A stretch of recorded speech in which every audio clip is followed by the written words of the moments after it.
പക്ഷെ എനിക്ക് ഒരിക്കലും മറക്കാൻ പറ്റാത്തത്, അതായത് ഞാൻ ഫീൽ ചെയ്ത് ഞാൻ അച്ചീവ് ചെയ്ത അല്ലെങ്കിൽ എനിക്ക് ദൈവികമായിട്ട് കിട്ടിയ ഒരു മറക്കാൻ പറ്റാത്തൊരു സന്തോഷം എന്ന് പറയുന്നത് ഞാൻ അമ്മയായപ്പോഴാണ്. എനിക്ക് കുഞ്ഞിനെ കിട്ടി. അതായത് നമ്മളൊരു 9 മാസം ത്തിന്റെ കണക്ക് പറയുമല്ലോ. ഈ 9 മാസം ചുമന്ന് നൊന്ത് പറ്റൂ എന്നൊക്കെ പറയുന്നത് അതൊരു കണക്കല്ല, അതൊരു യാഥാർത്ഥ്യമാണ്. പല സ്ത്രീകൾക്ക് പല രീതിയിലാണ് ഗർഭധാരണം എന്ന് പറയുന്നത്.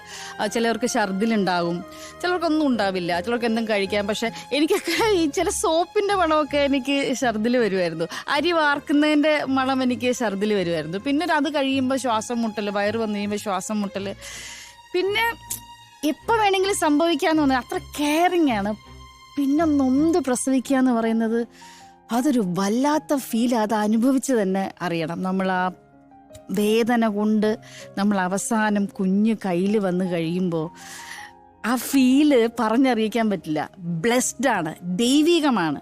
നമുക്കത് എന്തോടെ പറയണ്ടേ, അതൊരു അനുഗ്രഹമാണ്. അതൊരു അനുഗ്രഹമാണ്. ആ സന്തോഷം അത്രയും നാളോ നമ്മൾ അനുഭവിച്ച കഷ്ടപ്പാടോ അല്ലെങ്കിൽ വേദനകളോ ഒക്കെ മറന്നുപോയിട്ട് ആ കുഞ്ഞിന്റെ മുഖം കാണുമ്പോൾ ഉണ്ടാകുന്ന ഒരു ഫീല് അല്ലേ, അവിടെ ഇരിക്കുന്ന അമ്മമാർക്ക് ചിലപ്പോൾ മനസ്സിലാവും.